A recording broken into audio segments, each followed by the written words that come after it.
Welcome to the Holy Spirit's Curriculum of Joy podcast. My name is Wanaka Overhuber, and I'm your host.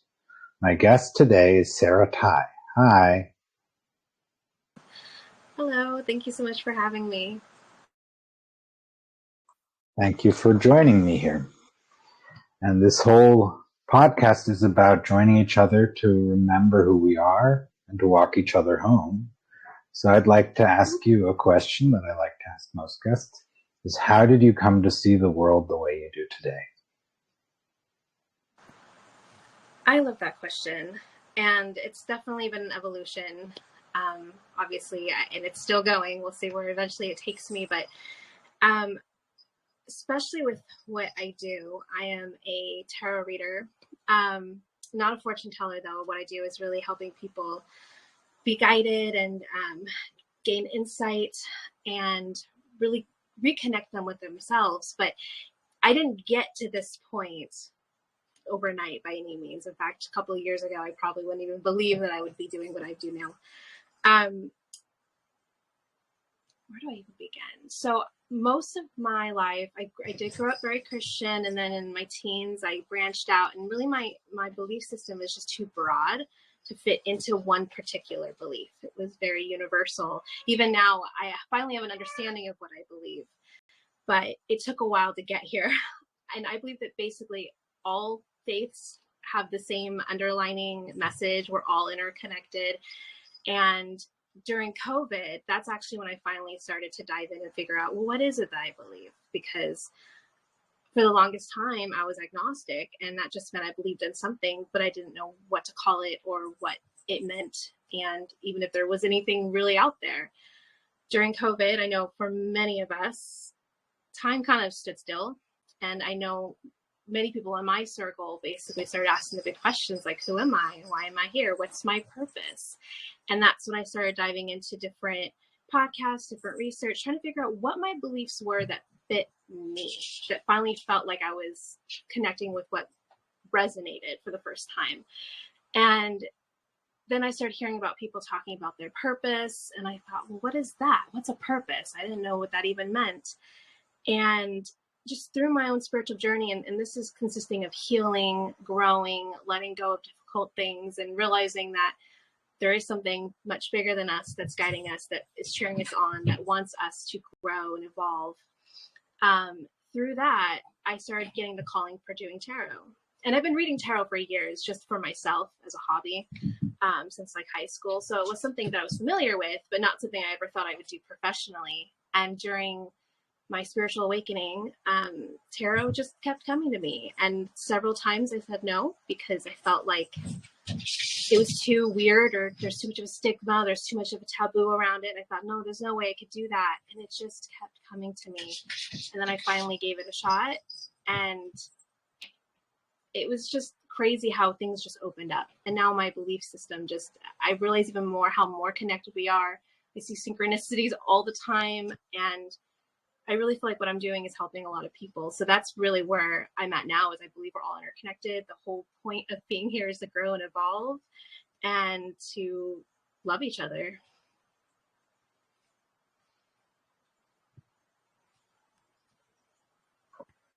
No, that's very, very, very important. The only time I heard a voice speak within me, it said, let us love one another. So that was the message I got. So that fits to what you were saying. So what I'm getting from what you're talking about when you speak of tarot is it's all about remembering who we are. So I remember when I was using cards, I would harmonize the situations people were in. So I don't know if that's the way you use tarot or whether you use them differently. I developed my own methods for that, and other people have their many. Like you said, there's a difference between using it for remembering who we are and for wisdom and for guidance, to the other methods that people like to use, like fortune telling and so on. Doesn't mean it's bad. It's just a different approach to cards. Yeah. So the way that, and I, like you said, I love how you said that there's not really a wrong way to read tarot, or tarot, however you want to say it. There's not really a wrong way to do it. And I do believe that there are people who are more psychic and have that ability to look into the future. But my personal belief is that I don't think the future is set in stone. I think that it's ever changing and evolving based on what we do in the now. So I think that when someone does, like a psychic or someone that's clairvoyant, does pick up something in the future, I think they're picking up a timeline, and that they're sharing where you're likely to head as of right now. But that's just my own personal belief that it's possible, but it's not. I think it's always changing, which is why I like to focus on the now, because that's where you can actually change your life. That's where work and growth actually happens, is now. It doesn't happen in the past because it's gone. It doesn't happen in the future because it's not even here yet. But the present is where life is literally unfolding and evolving. And for me, I like to say that I'm the middleman. I'm the channeler, I guess. I don't like to take credit for any of the messages that come through. I trust that higher power is going to show up for the person I read for. And that's mainly how that's the stance I take. So when I sit down with someone, it's the intention of they're seeking guidance, and my intention is to be that open channel to share what comes through. And I do my best to remove my ego, so I'm not getting caught up in sharing my own judgments around the situation or the person. Because sometimes if you don't remove your ego and you know a little bit about the situation, or you don't know anything, you just know the question, it could be really easy to answer based on what you think is the right way to go. And that's where I remove my ego, because it's not my place to try and tell someone what they need to know, because I'm not the person who's helping them. It's spirit showing up for them, and I'm literally just the person interpreting in the middle. And that's how I like to see it. It's another important question, because I've found that when you use cards, I'm not speaking of tarot, but other cards as well, but the thing is that it allows a focus to be shown very quickly, at least in my experience. So when you lay the card down, it actually focuses the energy, so it makes it easier to get messages. I don't know if that's how you experience, but I felt that was helpful. Yes, that's actually exactly how it is. I've actually had many people tell me, oh my gosh, it's like you got to the heart of the issue and you did it instantaneously. And I think that that's what it is we're, as human beings, we have so many of our own baggage, our own thoughts to filter through, our own perceptions. And it can be really easy to lose focus on where should we be putting our energy? What do we need to really heal right now? It can be easy to get lost in life. And so I feel like with tarot, or even other cards like oracle decks and things like that, it does the same thing, where it can really help you just shine a light on the important thing that you need to be focusing on right now. When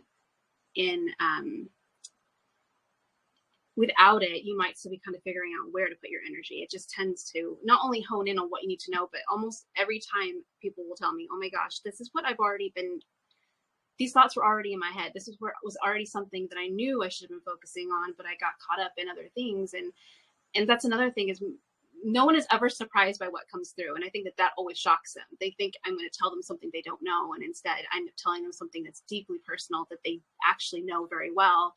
And it just helps them realize that they're actually a lot more in control of their life and their decisions and what they're doing than what they came in as more powerless. Like, tell me something I don't know. And then I tell them something that, oh wait, they already do know. And that means that they actually can change their life and do something about what they know.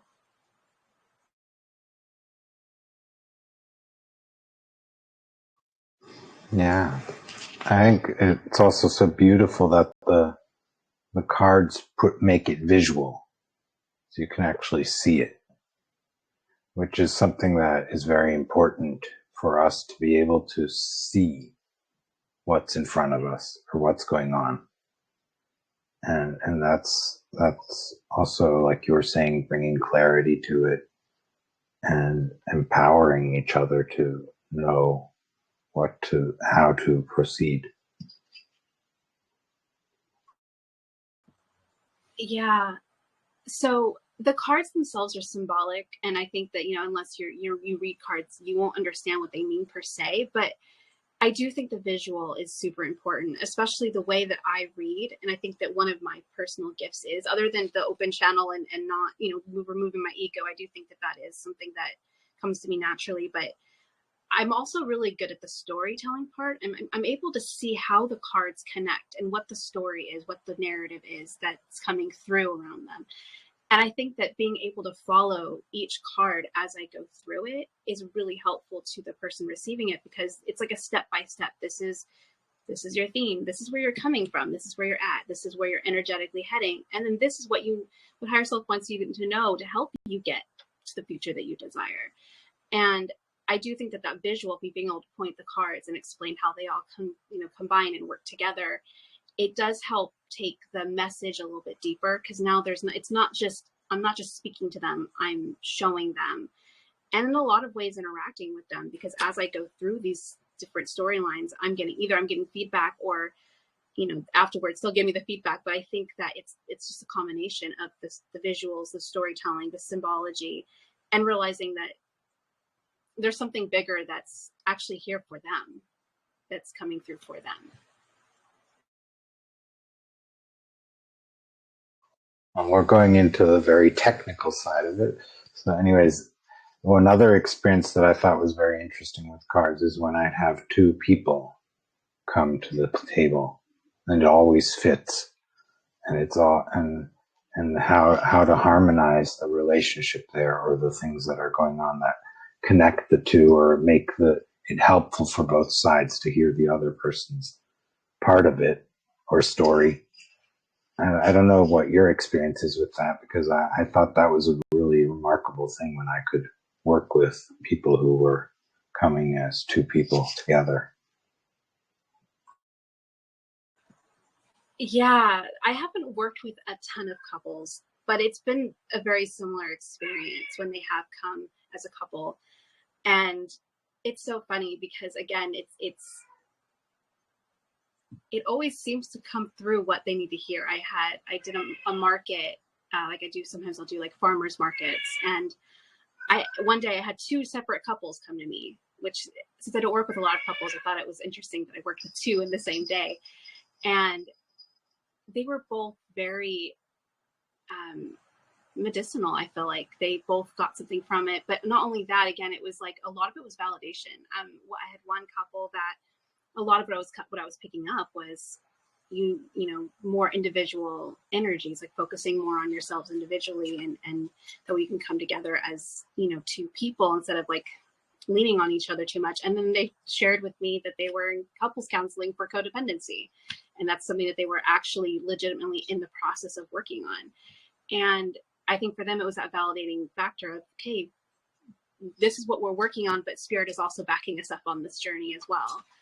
And so it is really cool when I get to work with couples. And I think the biggest thing is open-mindedness, is coming to the table with the intention of, we both want to grow and see what's going to come through for the two of us and how we can help each other grow together.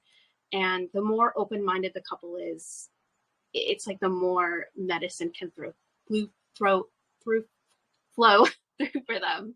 And it's a really beautiful thing, and definitely something I'd love to delve more into.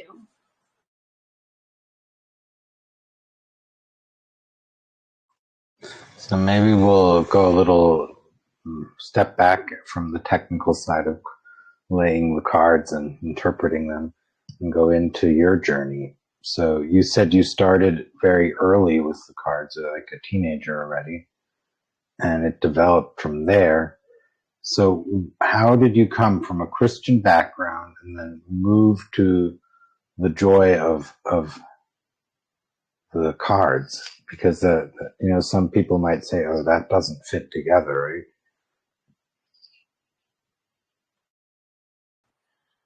Yeah, so I did grow up in a very Christian household. I mean, I was even going to, when I was in high school, I was going to high school night, and very much was involved in the church and things like that. And the opening, the first eye-opening conversation I ever had was with a friend of mine. We were both sitting out for PE for whatever reason, and we were just chatting, and we were talking about we started talking about religion, and I said, oh, I'm Christian. And at the time, my belief was, oh, either you're Christian or I need to save you. That was what I was taught. So I didn't think there was anything else. And so I just said, oh, I'm Christian. And he said, oh, that's cool. I'm pagan. And I, what? What's that? What's pagan? And I was so curious about what that even meant. And he said, oh, well, it just means that we believe in gods and goddesses. And that made me think of Egyptian and Greek mythology, things I'd learned like when I was younger in school. And I thought, people believe things like that. And it just kind of, it was like it cracked something open in me enough to get curious. And then as I got a little bit older, I just started seeing some, I guess, some congruent issues with like the beliefs I was being taught versus realizing that there's a whole other world of beliefs out there that's different than what I was taught. So it got me curious. And so when I first delved into the tarot, it was definitely more of a curiosity and kind of a rebellious act too. I was a teenager, so I wanted to do something taboo and stigma and dive into that world. And it was very opposite than what I was used to. So at the time, it was definitely more like curiosity. And then I renounced my faith when I was like 17 or so. And I continued to read tarot. Like I always had a deck around, and I continued to just read it for myself, or sometimes I'd read it for friends. But for a very long time, I still saw it as kind of entertainment. I saw it as something fun and mysterious, but I didn't really give it a whole lot of merit other than that until maybe about 7 years ago. I was in a really, really difficult part of my life, and I just turned to them and I asked, what should I do? And I was really shocked by how helpful the message was. And it wasn't, I wasn't doing it for fortune telling. I was doing it just to like, I need help. And I couldn't believe how meaningful it was.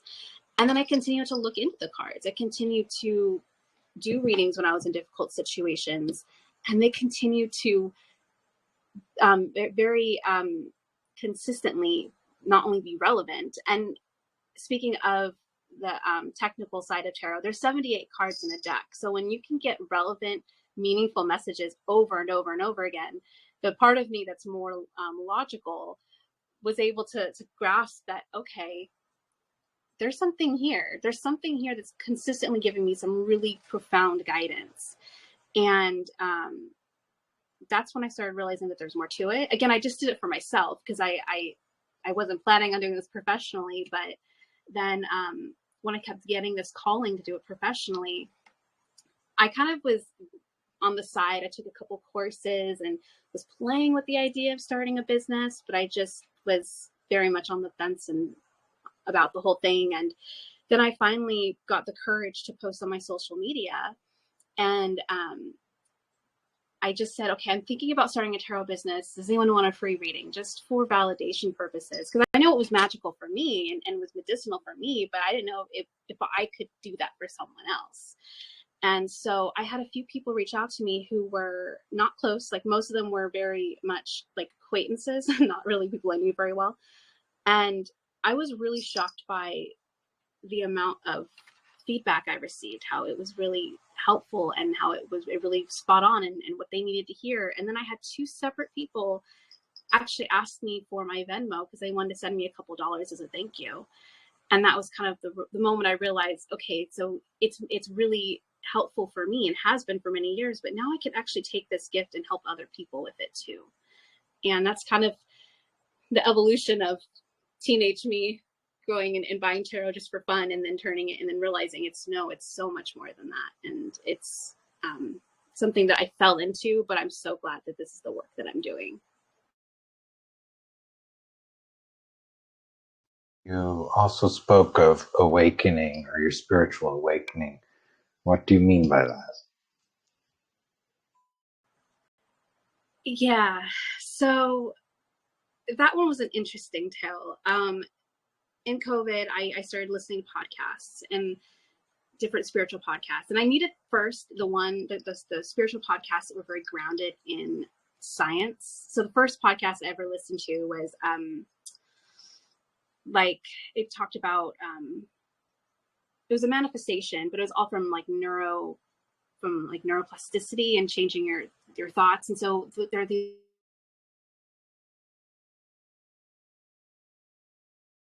hypnotherapy basically. And so I thought, okay, I want to do that. I want to kind of heal myself and learn about myself. And that was the starting point for my awakening. And it was actually the first time I heard my intuition for the very first time. And it came to me super randomly. I'd already signed up for the course and I've been listening to these podcasts, and I was just like doing, I think it was putting groceries away. It was so random. And I heard this crystal clear thought that said, if you want to do this work, you need to stop keeping alcohol in the house, which was just like, wait, what? It totally blew my mind. Now, I wasn't an alcoholic by any means. I come from an alcoholic father background, so I'm very careful around alcohol, but I am a single parent. And at the time I was a struggling single parent. It was all me because my daughter's dad passed away. So, you know, it was a lot. I was a mom, I was working, I was running a household. And so I would have a glass of wine a night, give or take, not every night, but most nights there was one glass of wine I would have as like a way to unwind. And I realized in that moment, like if I really wanted to delve in and do this work, I have to have a clear mind. And I think that that's what that message was when it said, don't keep alcohol in the house. It was, hey, you need to clean yourself. You need to like get rid of this basically, what's the word I'm looking for? Self, medicating him. So basically saying I was self-medicating and I needed to stop so I can actually be clear enough to do this work. And so I did. I didn't really understand where the message came from, but I knew it didn't come from me. And so I just was like, okay, I'm going to not keep alcohol in the house. And then now I get it. And now I hardly ever drink because it just totally messes with me. But at the time I didn't get it. And I had to go through a lot of detoxing, not like from the alcohol itself, but from I actually started feeling my feelings for the first time. I started actually allowing myself to heal before I was like putting a Band-Aid on it. And so that was a huge, huge awakening for me. And then I started doing different meditations and Reiki and energy healing and opening myself up to different podcasts. And I went from the more scientific podcast to more of the spiritual podcast and opening myself up to all these different ideas that I wasn't open to before. So it was a whole journey, but I really think that a huge part of it, even though I was only having, you know, like a glass of wine a night or every couple nights, it wasn't anything excessive. That alone was keeping me from my potential. And that was a huge, huge part of my journey, was letting go of that. And then after that, it was about healing and understanding that there were things that I was carrying that I wasn't processing that needed to go. And I finally had the space to do that. And then the rest of the journey and the awakening was really just finally saying yes to the tarot message, because spirit kept knocking on my door like, hey, you need to be doing this. And I kept saying no. And I finally said yes.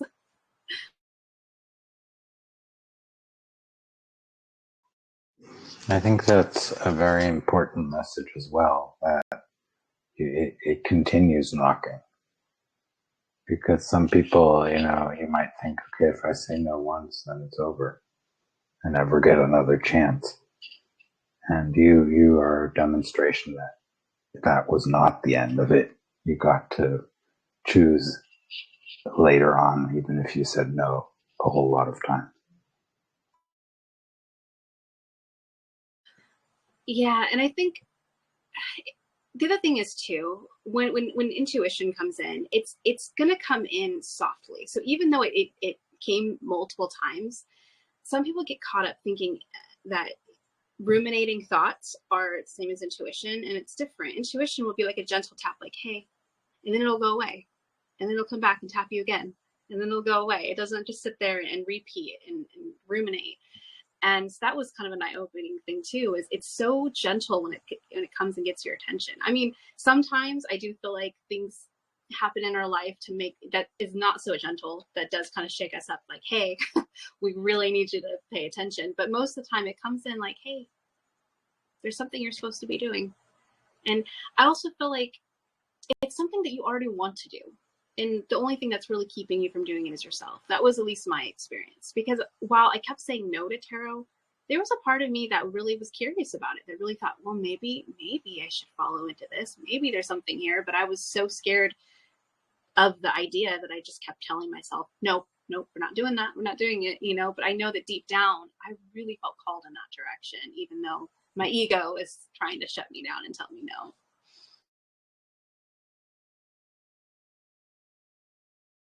So you spoke of energy healing modalities and so on. How does that connect? Because for me, it all fits together, but I don't know how it is for you. So yeah, Reiki was one of my first real spiritual modality experiences beyond tarot. I mean, tarot and oracle cards I kind of play with here and there, but you know, and as I said, it did evolve to something really profound. But beyond that, I didn't really have any other experiences, and so I was introduced to Reiki, and that one was also really. I've had a lot of really just healing experiences through that too, and I do think, like you said, it's all connected. I needed, because I definitely did the Reiki in the very beginning of my spiritual journey, which was kind of the first eye opener, like, oh, there's something more to me than just my physical body. Like there's an energy around me. And that was eye opening. And I think that the more I leaned into that Reiki, because I went to a few different sessions before I chose tarot. In fact, I even took a course so I'm technically Reiki 1 certified, which just means I can work on myself. But, you know, I started realizing, like, it just started opening doors for me, that there's so much more out there, and that we are so much more than what many of us realize that we are. I love the saying that we are not humans having a spiritual experience. We are spiritual beings having a human experience. And I just love that, because I think that that's exactly it. We're here to experience and evolve and grow. And that means that our spiritual body is so much more than what we can physically understand, because we're only living from our 3D physical body. But that was a huge eye-opening experience for me. And yes, I think it's all interconnected. That is what opened me up to, okay, so there is something more out there. I'm obviously experiencing it during these sessions. And then just, it took me back to my tarot. Like, okay, so now that I'm able to see my tarot as more than just a tool to ask questions, but a tool to connect with higher source, I think that it was a bridge for me between Reiki and the tarot. It made me realize that, okay, all of it's connected. It's all the same thing. So whether you use a pendulum, or you use tarot, or you use Reiki, or you use, really any tool, it's all, if you show up with the intention of, I want to connect with my higher source and I want to better myself and evolve, it's going to work in that way, because it's just a tool.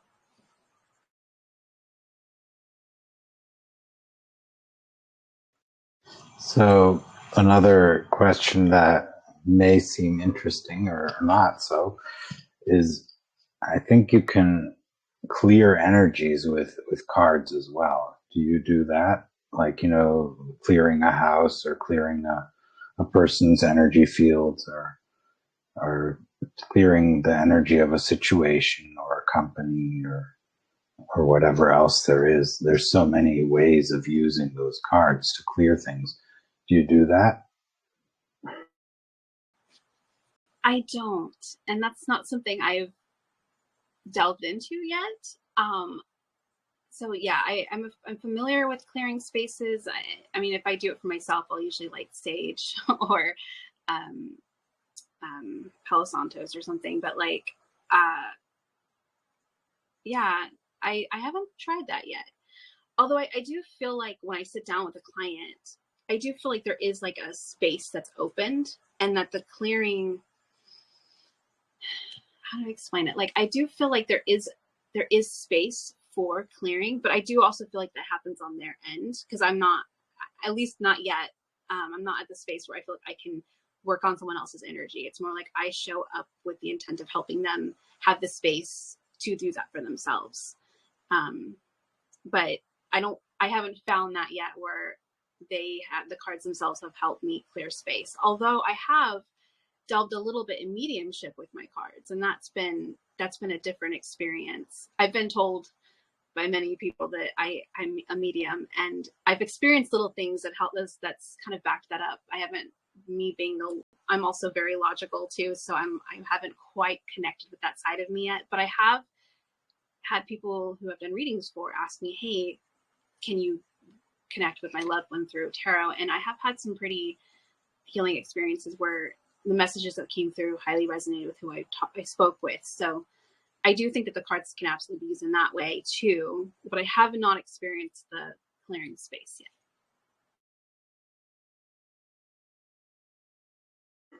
Because when I've worked with people for the first time, for instance, using energy work, like using chakra techniques, they often have something that we call like an energy that is possessing them, or possessive energy. You know, it's not that it's actually a possessive spirit, but it's an idea, a thought system that the people have been holding on to that isn't helpful, right? And then you need to clear that, so that they can see it differently, so that they can see themselves for who they actually are, rather than being held tight by a certain closed thought system that has been in the way. I don't know if that makes sense to you, that one could do that with the cards as well. In that respect, yes. So something that I've learned about myself fairly recently, I don't know if you're familiar with human design. That's something else that I've recently kind of delved into and learned about. But and for those of you that don't know what human design is, and I don't even know how to explain it because it's there's so much to it. It's like a combination of astrology and chakras and like it's a bunch of different systems plugged into one, but it's supposed to give you like a blueprint of how you're supposed to live your life. Not like telling you the future by any means, but like this is how you're supposed to operate. And so I'm a projector, which means my gift is to help guide people and guide them to find themselves. And I'm able to communicate what they need to hear in order to help them find it. But then there's different like aspects of that. And so one of the aspects of my chart talks about like what my purpose is, like my best career path is. And one of the things that it said is that I provoke. And at first I had a hard time with that because I don't like confrontation. And I heard provoke and I thought something like confrontational. And then I realized, no, I actually provoke in the sense that I show them what it is. Like I'm able, through my gift of tarot and channeling and everything else, I'm able to point out exactly what it is that needs to change. And I think I'm able to explain it in such a way that it provokes them to change. It provokes them to look at, to not just hear me, but actually like take it in and sit with it and do something with it. And I've just that's been my experience and my feedback from so many people, that they'll just tell me like, oh my gosh, I need to go sit with this. I need to, like, if they've recorded my reading that I did, they're like, I need to go re-listen to this. And I could just tell that it did something in them and it provoked them, kind of like what my chart said. And so while I still don't want to say that I'm the one doing the clearing, I do think that I show them exactly what it is that's holding them back, what it is that they need to let go of, that they need to work through, that they need to heal, and then they need to shift. I do think that that's something that's made like a big part of what I do, is showing them any kind of blocks. And I guess that would be like stagnant energy in a way that's holding them from moving forward. So I don't necessarily see it like clearing energy per se, but it is kind of similar, I guess. Yeah, in the tradition I'm speaking of, in which I did that, it's all about co-creation. So it's always, if the other person doesn't want it, it doesn't happen, right? So it's always together. So yeah, just to clarify that point, I'm not doing it to someone. One's doing it together and opening that opportunity. And yes, blocks get removed or remove themselves because of the connection. But one of the ideas from A Course in Miracles is also that we're all one. And so every healing is actually not just your own. It's always healing more. So if you have a miracle, it's a miracle that has an effect on many different people. You're not having it alone.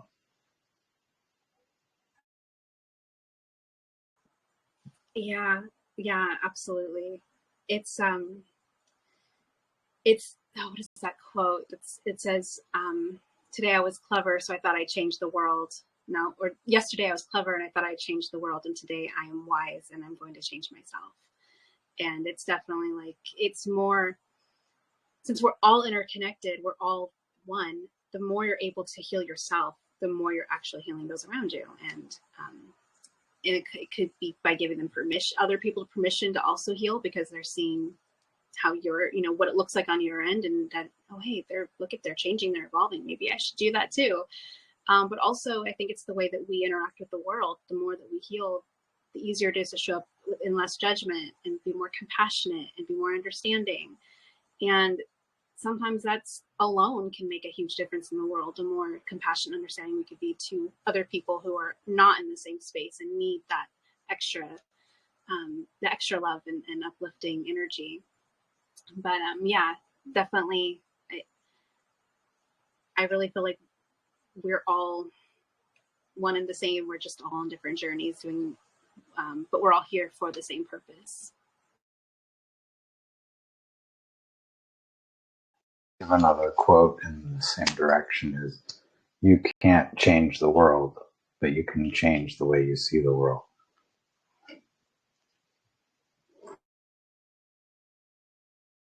Yes, I've definitely heard that one as well. And yeah, it all starts inward. And like you were saying about co-creation, how you can't help someone if they don't want to help themselves. That's a given. I think some people still struggle with that, who want to save everyone, but it's, again, it all starts in here. And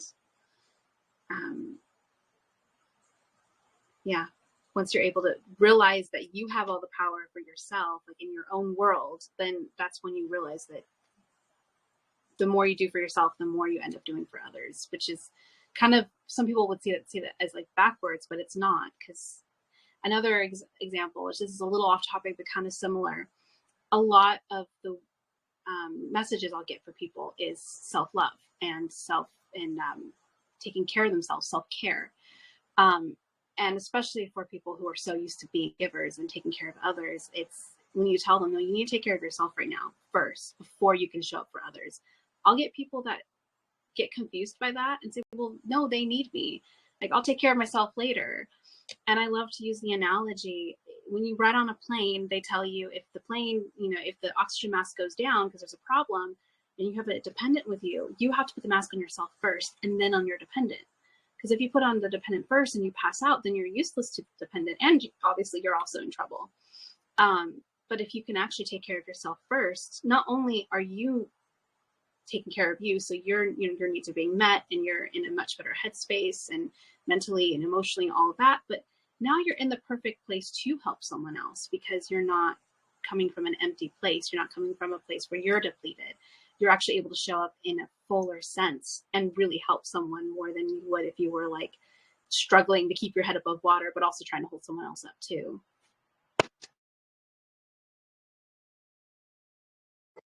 Yeah, another quote from A Course in Miracles, to give all is to have all.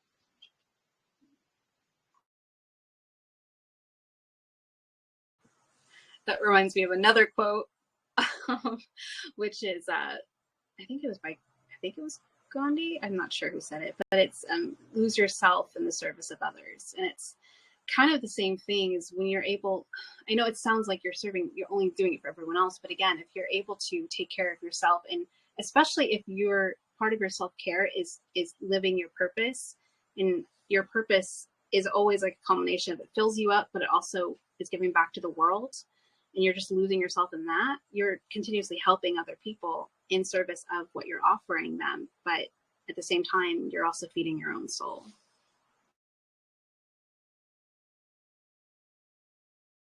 So it's all about giving what you want to have, because otherwise you can't have it.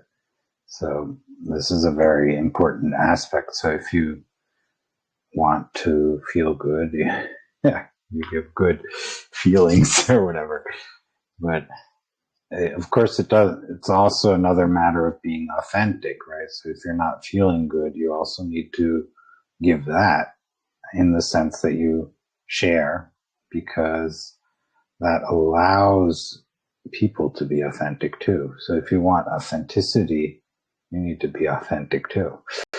So it's a very, very beautiful thought to give what you want to have, or teach what you want to learn is another one from A Course in Miracles. So all these thoughts are very, very interesting. Yeah. So kind of what you were just saying, with you put out in the world what you want back. Sometimes, like you were saying, if you're not feeling okay, then that's just the perfect example of how can you go inward and take care of yourself. So then you're able to be in a place where you can give and be good. And I do think that being authentic is ultimately one of the end goals for everybody, because when you're authentic, you're not living up to what everyone else wants you to be. You're doing what feels good to you and what aligns with you. And when you're living in alignment, that's when it's easier to do self-care. And then it's easier to show up for other people without the judgment. Because I think a lot of what holds people back from authenticity is judgment of themselves, of others. And then those that are afraid to connect with their own authenticity, it's also coming from this place of judgment of, well, how dare you show up in authenticity, because I can't do that, but they can. And there's nothing keeping them except for their own fears and their own judgments. So yeah, I do think that the more authentic you can be with yourself and the world, you're just reconnecting with who you are at your core and helping other people know that it's safe enough to do the same. And I think that when we're all connected with their core, again, that judgment piece also comes out of the picture, because everyone's living to their own compass. And so there is no right or wrong. That's where judgment comes from, is when you're looking at someone else and you're doing it wrong. But how do you know they're doing it wrong? Why do you get to be the judge? We're all here on our own journeys. And I think the more authentic we can be with ourselves, the easier it is to love, the easier it is to have compassion for other people. Even if someone is living from a more judgmental or fearful place, it's so much easier to show them compassion if you're already living from your own authentic spot as well, because then you understand, okay, they're going through it right now, but I can still love them and show them compassion, and hopefully they'll find the light on their own. But yeah, I do think that authenticity is a huge part in helping be more compassionate, be more connected with love in others, and be out of judgment, because judgment and ego is the opposite of authenticity. And so yeah, I think that just knowing yourself better and living in alignment and showing up in the service of others, however that looks for you, is like the important key aspects, I think, of being human and being here and being alive.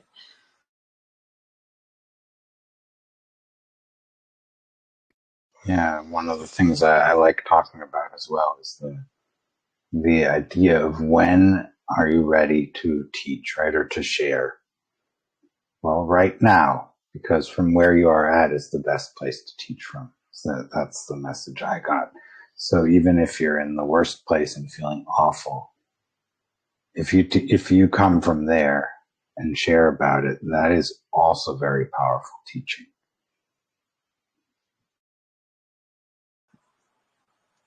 So another quote, but I don't know who said this one, but it says, "You teach best what you most need to learn."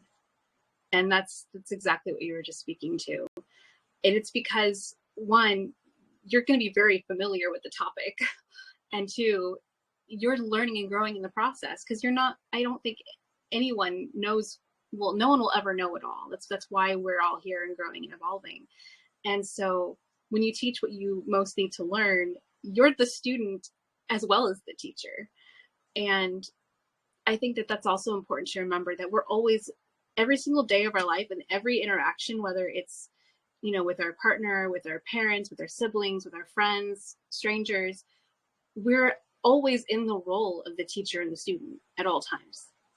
And, it's being humble enough to know that you're able to still help and guide other people, but you're also still a student and learning, all like simultaneously.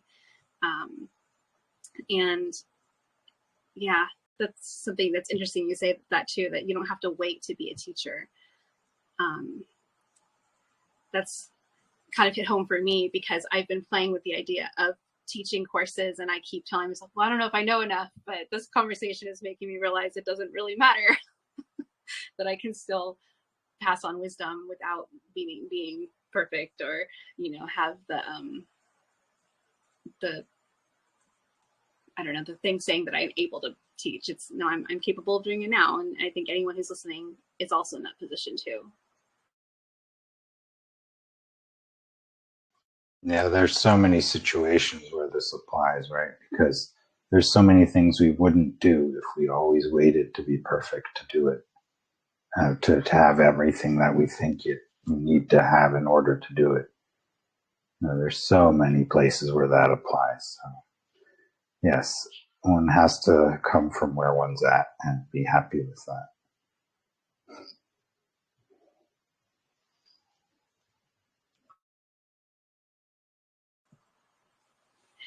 Yeah, for sure. And I think that's just one of those things that most people, it's like a continual thing that I think everyone faces, because you might get to a place where you're like, okay, I feel like I know this and I'm comfortable here, but there's always more growing. And it's kind of like in the tarot, in the major arcana, you start with the Fool and you end with the World, and there's 22 cards. And the World, whenever I see the World, and then I always know that the Fool's coming next. The World is saying that, yeah, you've accomplished something, and you're not you're an expert, so to speak, in a certain area. You really know your stuff. But with the World, it's like, yeah, enjoy your achievements, enjoy the view, enjoy being where you are, but know that the next card is the Fool, which is the leap of faith, which is the starting over. And um, I think that no matter how much we think that we're ready for the next stage, it doesn't matter like how evolved we are, we're always that fear of starting over and doing a whole new journey is scary. And but it's also exhilarating, because that's where there's so much more growth and newness to come from it. But it's remembering that, it's not about waiting. Life is about experiencing. Life is about taking it, one experience at a time, and not waiting for the perfect moment to hold on to that and take that leap of faith. And yeah, it's about living in the moment and following the experiences and not waiting to be perfect. Easier said than done, for sure, but it's definitely a good thing to remember. Another thing that tends to hold us back is the idea that our ideas could be stolen, and that we would have less ideas if we give them away. Then they'll be stolen, and then we'll have less, right? And then, of course, in Miracles, it's speaking about giving all to have all. But yes, our ideas are protected by law, right? If we're sharing them. But on the other hand, it's also important to give these ideas because it enables you to give more. At least that's the theory. Yeah, that's it's another struggle, I think, with especially with so much content out there, and wanting to make sure that your content is one, and you get the credit, and it's your content. But so it's interesting, because I used to be in sales a few years ago. For a few years, I did Mary Kay, and then I did I did a couple sales jobs where I was like selling alarm systems and knocking on doors, and it was not for me, which is why I didn't stay in the sales business. But one of the things that was so hard about that was the competitive nature of it. It was so competitive. It was you versus me. Someone's got to be on top. Either I'm on top or you're going to be on top. And it was so competitive.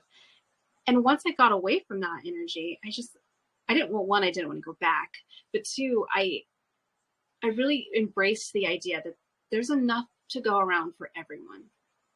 So if there's a field that someone wants to like, if there's someone who's listening to this that thinks, oh, I want to kind of maybe do tarot as a profession, but then they think, oh, but there's so many other tarot readers out there, there wouldn't be no room for me. No, I don't subscribe to that idea at all. I think that there is more than enough to go around, and more specifically, we all bring our own unique thing to the table. So our own viewpoint, our own wisdom, our own gifts that are only for us to share. So in that respect, there's going to be people who are going to resonate and be drawn to you only. And there are billions of people on this earth. So it doesn't stand to reason that the right people won't find you. But I do think that you have to have that open mentality and believe that there's enough for everyone to go around, and really truly live from that space. Because when you live from that lack mentality of, oh, it's you versus me, then you're narrowing down the possibilities, because you're only seeing a very small perspective, which isn't allowing you to see the full bird's eye picture, which is there's more than enough to go around. And if you just put your gifts out there and come from this space of, hey, there's enough here for me and for you, then you're less worried about making sure you have enough, and you're more able to focus on just what you're showing up for and the gifts that you're giving, without needing to protect what you have, because you know that you're going to be okay and there is more than enough to go around, and you're just here to be a guide and a gift to other people. And that's when you're in that space, you tend to attract more of that, because you're not in the space of competition and you versus me. Things just happen to open up when you really believe that it's possible and that it's out there. Because I think that's where, if you look at nature is all abundance. You don't see nature competing with each other. There's just enough to go around. And I think that's the same thing energetically for us too. We just have the mindset that that's not true. And I think that it hinders us. In so many different areas, you say, oh, there's so many podcasts out there. This won't reach anyone because it's the same topics or whatever else. No, we all have a special function. That's what A Course in Miracles says, at least. We all have a special function that doesn't make us special, but we do have a special function, and that's what we're here for.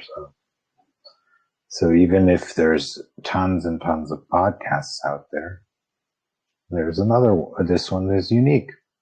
Even if it talks about the same things, maybe has the same conversations as in many others, still there's something else there. And yeah, and like you said, there's the idea that there's plenty, right? There's so much for everyone. It is much more comforting than the idea that you have to fight for every single little bit of content, for every single little bit of connection, or for the guests. I mean, some people probably are, you could say, oh, I have to compete to get the right guests or whatever, right? You don't have to see it that way. And as we know, there's so many people who want to have guests and so many people who want to be guests on the podcast. So there's so much there, and it's so rich. You discover that with time, right? You may not notice that at the beginning, but yeah, so it's really beautiful to know there's plenty for everyone.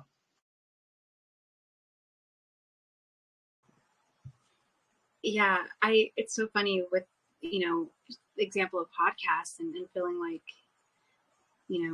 will I find enough, or will I have enough, or will I be seen? And I think that it's not just the mindset of there's more than enough to go around. I think there's also an element of faith in there. You also have to trust that there's a higher power that is making everything plentiful. And when you're able to surrender that's another big part of that, changing the mindset to believing there's more than enough to go around.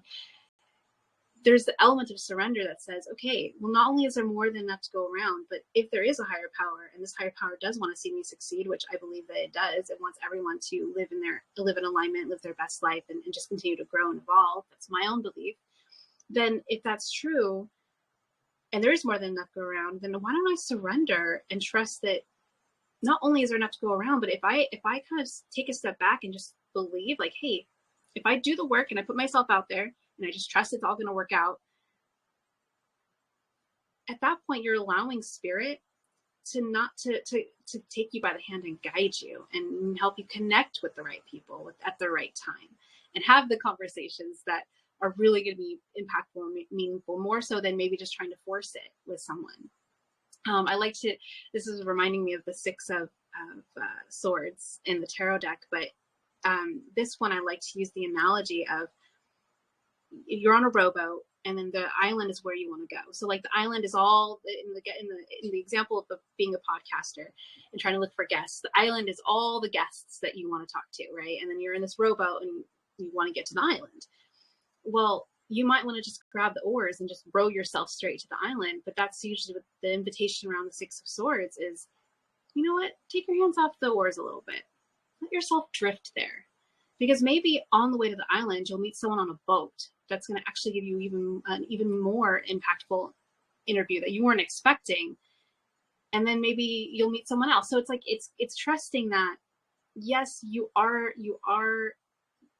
do have control, but I think that the elements of surrender and faith is also another part of the same coin. Because yes, we do need to take initiative and we need to take action and we can't just wait around for things to happen, but also trusting that there's a bigger picture that we're not seeing, that if we allow spirit to come through, it's going to help guide us as well. So it's that open mindset, taking action and trusting that there's something bigger than me that actually knows a little bit more than I do. And I'm going to trust that it's going to get me where I need to be.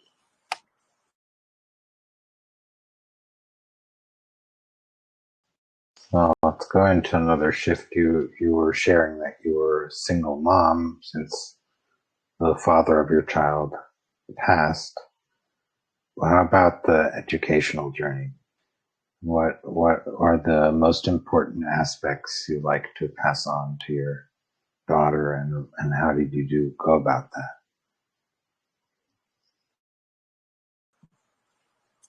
Yeah, that one's a big one.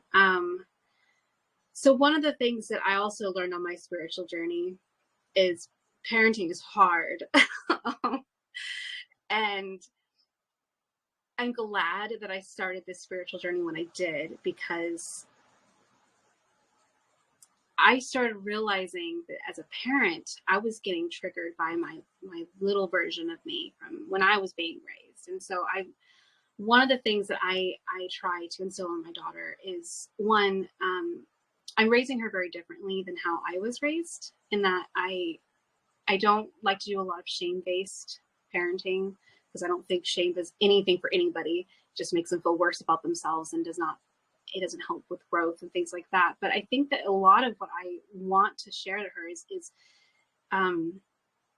because she's 7, so she's still very young. But the biggest thing that I'm trying to instill in her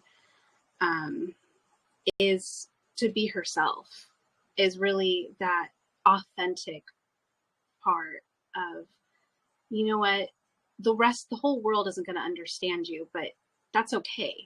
So long as you understand you and you love you and you know that you're something special. And so that's something that I really try to hone in on.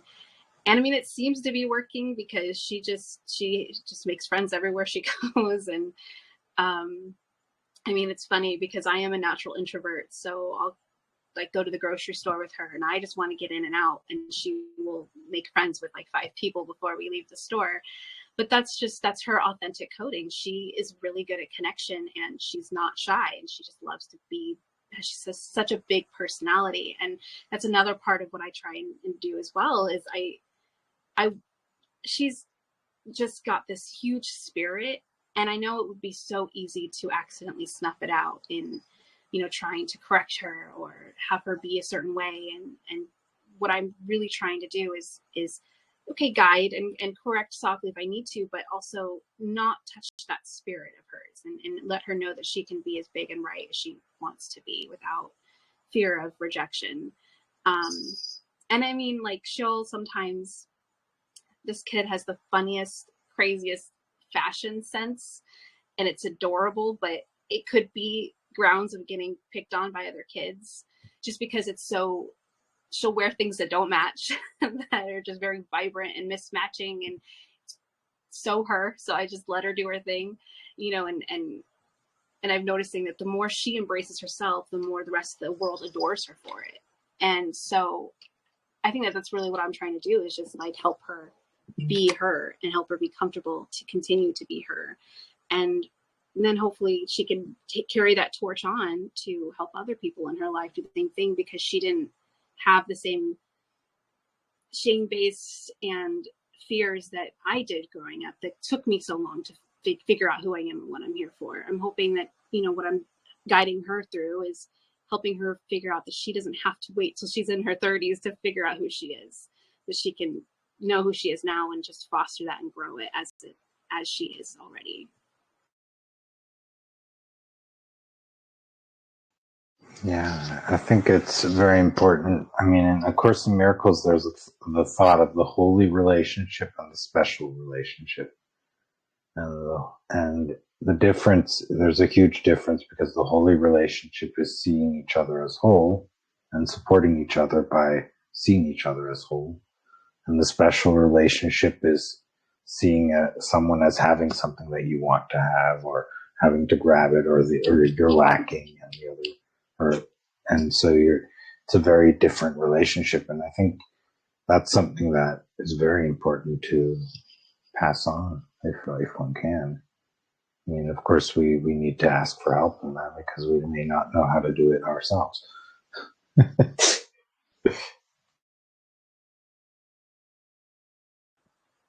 Yeah, it's not, you know, it's not easy. And I really do try to learn from other parents and learn. I think a lot of it is really undoing what I already was taught. I think that's a big part of it too, though, is for me, it's not only learning from other parents who are raising their kids in the way that, okay, that really resonates and I want to do that too, but also unlearning the ways that I was raised as well. That's a, you know, it's and then also consistently being on top of that, because she's every stage of her life, she's triggering a new stage of, or every stage of her life, she's triggering an old wound of mine, unbeknownst to her. And because there's sometimes there's that my inner child is like, well, why does she get away with things that when I was her age, I would have been, you know, shamed and all these things would have happened. And being able to kind of work through my inner child and be like, yes, I hear you, but things were different back then, and it wasn't fair that you were treated that way. And, you know, and kind of learning how to heal that and, you know, respond correctly in those situations with my daughter. But even then I make mistakes. But that's another thing that I do try to keep that connection open, is when I do respond in a way that I wish I hadn't, I always come back and we have a conversation. And I remind her, hey, mommy's human. I'm learning too, and I'm growing too. And sometimes I have big feelings and I don't know how to handle them that great either. And I think that that's also really profound too, because I didn't get that when I was a kid. You know, it was always the parent knew everything and I was just the kid who didn't know anything, and that was that. And with her, there's an open conversation about, you know, we're all dealing with some big things, and sometimes we don't handle it very well. And the best thing to do is to apologize and talk through it and reconnect, and then try to do better next time. And so it's definitely, parenthood in general is just such a journey into shadow work and inner child healing and all of that. But I think that that's where the conscious parenting also comes in, is being really conscious of what you're saying and doing, and being aware of how that's going to impact your child and how they're going to carry that moving forward. And if you can stay on top of that, it just helps foster more of a healthy relationship, I think.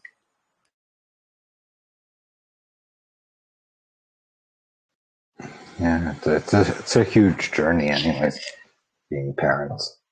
So we all know that. And even if it's not your own child, it's a huge journey. So it's other children. And being an educator or being part of their journey is such a huge thing. And it's in general with other people as well, with everyone. It's a huge thing. And that's why the holy relationship is so important, to learn that, right? To let ourselves learn that. I mean, I'm also just learning, right? We're all learning. We're all in that journey together to learn to see each other as whole instead of as needing something from each other, like you were saying, the codependent relationship and all these things. How do you get out of that view of being codependent and all that?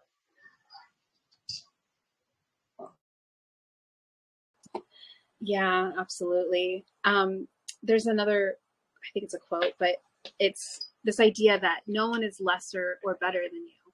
We're all equal, and remembering that is also, I think that also helps come back to that compassion. When you're able to know that, hey, we're all one and the same, then you know that if someone's having a bad day, or maybe not, treating you the greatest way, it's easier to have compassion for them.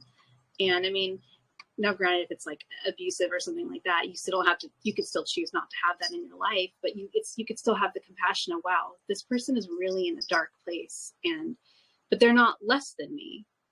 They're not lesser of a human than me, or of a person or a soul. We're still one and the same. We're just making different choices. And I think that that's also really important and helps foster relationships and connection, when you're able to not have that I'm better than or I'm lesser than. It's no, we're all one and the same. We're all equal. We all want to be loved. We all want acceptance. We all want to be seen and heard. Some of us are just more, some of us just haven't woken up to the idea that we can all still have that, and are still living in the ideas of I'm better than or less than, and haven't woken up to the truth that we're all one. But I think that when you live from that space daily, which again, like you said, is not easy. Even like parent and child isn't easy, especially when it's supposed to be like you're guiding, your child, but you're still one and the same. You're still equal. But even just with strangers or partners or family or whatever, it is still hard to remember, like, okay, I'm not better than this person just because I made a better decision. I just made a better decision, and we're we're equal. We're one and the same, and it helps you have that compassion for someone that maybe didn't make the best decision. Okay, well, support them through it, and show them compassion, because there's a reason they made the decision they did, but it doesn't make them lesser than for it.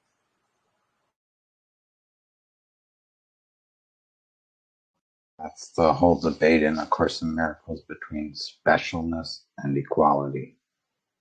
So this journey from thinking you have to be special to recognizing that we're all equal, and recognizing that we all have a special function, and in that we are also equal.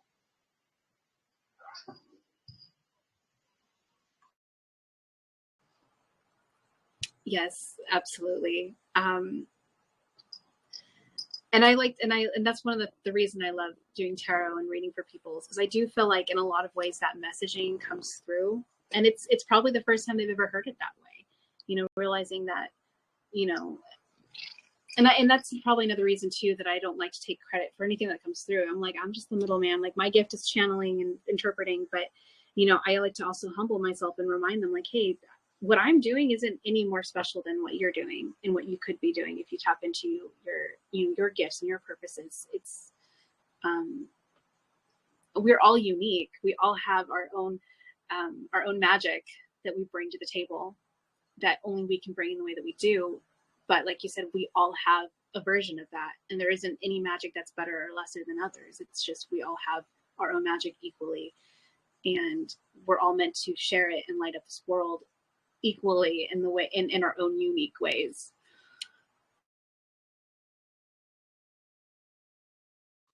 Yeah, it's all for the purpose of walking each other home. And so these things that appear to be special are only because of the necessity for your special function, but it doesn't make you special.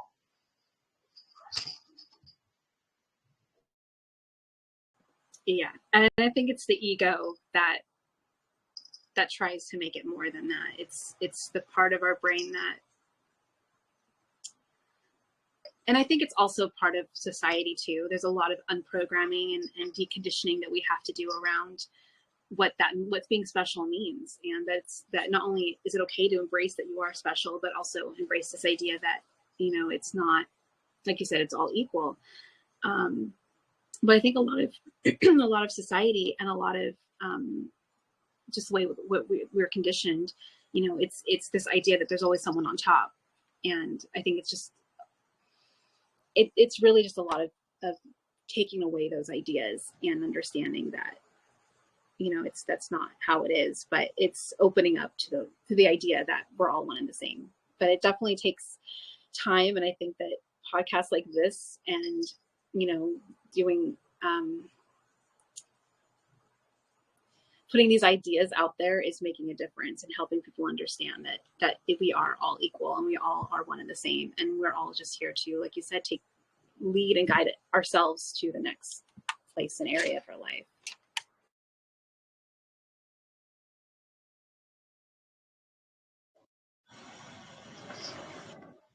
So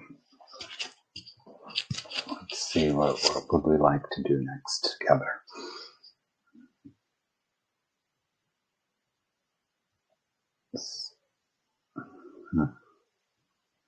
Give it a little thought, or do you have an idea? I don't.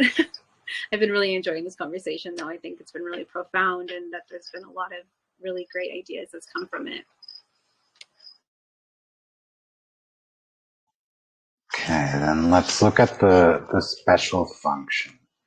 And in A Course in Miracles, one of the purposes is in the dream, as it calls what we see, what we think is real, is to forgive. Because forgiveness may be an illusion in itself, but it gets us to remember what is true. And forgiveness in the sense that no one has done anything wrong in truth.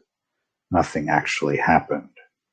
But it's our interpretation that makes us believe that something happened that had this and this effect. And so there's a big topic in A Course in Miracles is guilt. And remembering that we are actually sinless. We haven't done anything. We are holy. What do you think of that? Oh yeah, forgiveness is definitely a loaded topic. And it's definitely one of those ideas. It's easier said than done. There's this, I think it's Neil Donald Walsh who created this. It's like a children's story called The Little Souls, I think. But I just love it so much because I think it resonates with me, but it's just such a deeply profound message around forgiveness, and even guilt for that matter. So in this, it's a children's story, and it's little souls like up in heaven or whatever, and then the sun is God, and one little soul went to the sun and said, I want to experience this thing called forgiveness. And the sun said, okay, well, if you want to experience that, then another soul needs to volunteer to dim their light so much that they do this thing to you so you can experience forgiveness. And another soul came up to that little soul and said, I love you so much that I will dim my light to do this thing to you so you can experience forgiveness, but just promise you won't forget about me and forget who I am. And like, don't leave me behind after we experience this. And it's just like, it's just such a profound idea of, this kind of goes into like this idea of soul contracts, which is a whole other thing, but it's this idea that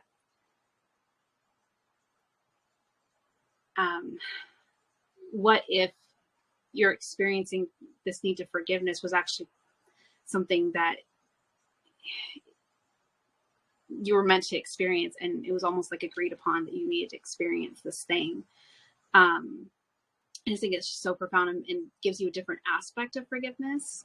But it's definitely much easier said than done, because I've found certain people I can forgive, and which allows me to have compassion and understanding where they're coming from and why they did what they did, and understand that like we're all whole and all that. But then there are some people who I have a hard time forgiving. And even though I know that, even knowing that story and knowing this idea that maybe we agreed on this before this lifetime, And I've also heard that some of the people who hurt us the most are usually the closest to us on the other side, because they chose to help us experience what we did.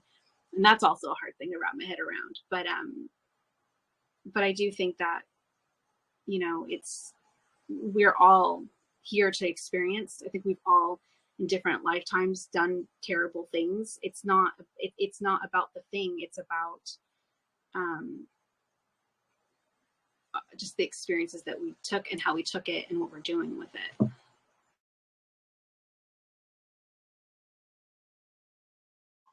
Yeah, so if you see it that way, like the stories saying we were both were pure souls, and one of them wanted to experience forgiveness, and the other one volunteered to give the forgiveness opportunity, then you could, the thing is always in A Course in Miracles. It says this dream came about through a thought of separation, a thought of wanting to be unique or special, or yeah, many other ways of putting it anyways, and forgetting to laugh. So it says the world will end in laughter. So I don't know if that's a thought you would like to reflect on. I love that. And it reminds me of a quote, I think from the Bible, that says, unless we can, what is it? Lest we see the world like a child, we can't enter the kingdom of heaven. I think it's metaphorically, it's that level of, you know, joy, being in our joy, being in our play. Play is where, and I don't think as adults we connect with play enough. I think that we're taught from society, work hard, play later, and play's kind of on the back burner. But I don't think that that's the case at all. I think play is where you find your creativity. Play is where you find your joy. Play is in the present. So when you're playing and you're having fun, you're in the now, which is where life actually happens. You're not living in the past or the future. But also I think that play just brings a lightheartedness to, you know, it's hard to be mad at someone when you're in a playful mood or in your joy. And it's hard to be holding on to grudges in that energy too. So I love that idea. And I think that ultimately love and joy is where it, like, I think that's the purpose, is how do we find our love and how do we find our joy in the midst of things that aren't always joyful and aren't always that could feel like lack of love. It's like, how can you still live from a place of love and joy, and, you know, do that every day despite what's going on around you.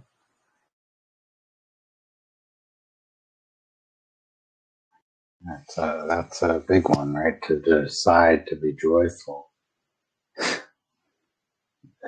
as if, and you know, in A Course in Miracles, it says we have that choice, but when we're going through these things, we don't always feel that way, that we have a choice.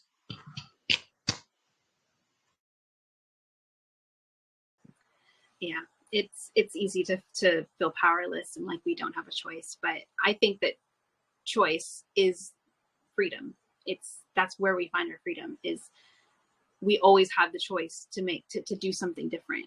And it's not always an easy choice. I'm not saying that you can always that the choice to do something different is easy, because sometimes it's not. Sometimes there's a situation that you can't get out of the way you want to. But that brings me to this I don't know what their name is, but there is someone who experienced the Holocaust and was in one of the camps, and he ended up writing a whole book about this, but he found a way to find joy and find, you know, he found a way to be, I don't know if it was happy or joyful, but he found a way to see his situation differently, even though he was stuck there and it was obviously not a good situation. He found a way to see the good in it anyway. And, you know, I think it's not easy to do that by any means, but when you remember that you have the choice on how you want to show up and how you want to experience things, you get less into the victim mentality, because now you're not powerless anymore. You actually can do something about it. So yeah, it's not easy by any means, but choice is, it's a big one. If you don't like your job, your living situation, people you're hanging out with, or whatever, you always have the choice to shift it. And remembering that is important. You're probably referring to Viktor Frankl, but I'm not sure. Anyways, yeah, to find meaning in every situation, or in other words, to let go of the meaning you've made of it that is making you miserable. Yeah.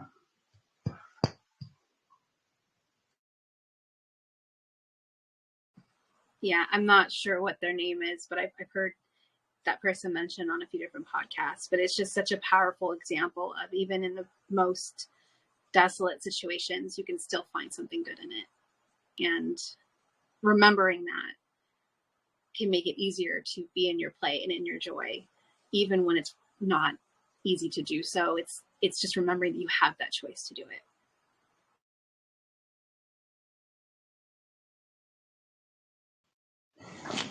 We're slowly getting to the point where we need to wrap up things. So, let's see,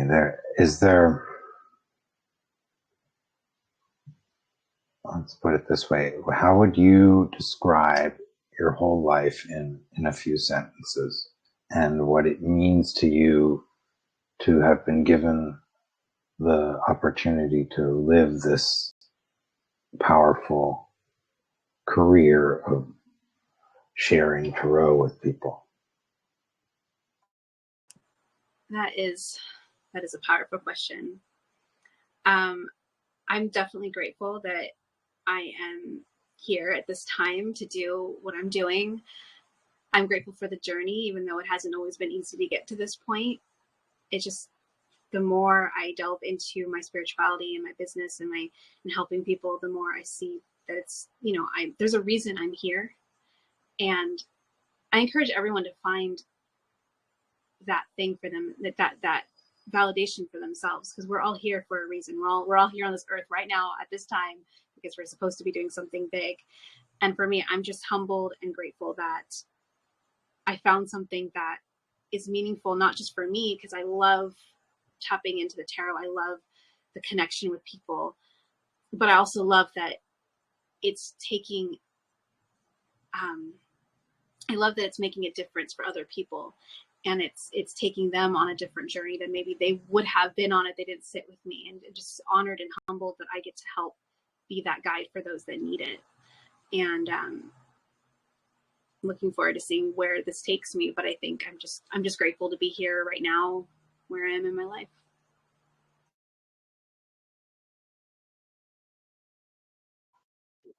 So if anyone wants to reach out to you, how would they do that? My website is www.journeythroughtarot. I offer a few different services. I offer email readings. Those ones are probably the most convenient. You don't even have to really interact with me. You can ask any question, and then I respond back with a picture of the cards drawn, and then personalized voice recording of what the reading is and what's coming through for the answer of the question. Then I also offer private sessions, and that's the most interactive way to work with me. And I offer 15-minute, 30-minute, and hour sessions. And you can find all of that on my website. And then as far as like social media goes, I am on Instagram, probably the most consistently. And it's my handle at Journey Through Tarot. So please feel free to follow me, or if you have any questions, if you want to interact or reach out and message me, I'd be more than happy to connect. But that's how you would find me. So thank you so much for joining me on this journey together and helping each other and supporting each other and walking each other home and remembering who we are. Please feel free to share about the podcast and about our conversation so that people can find out about it. And anyone listening, please review the podcast, subscribe to it. And if you want to be a guest, please reach out to me, because I love hearing from you. And I also love having feedback, so if you want to give feedback, please give it. And yeah, those are the most important things. So blessings to you all. Until next time.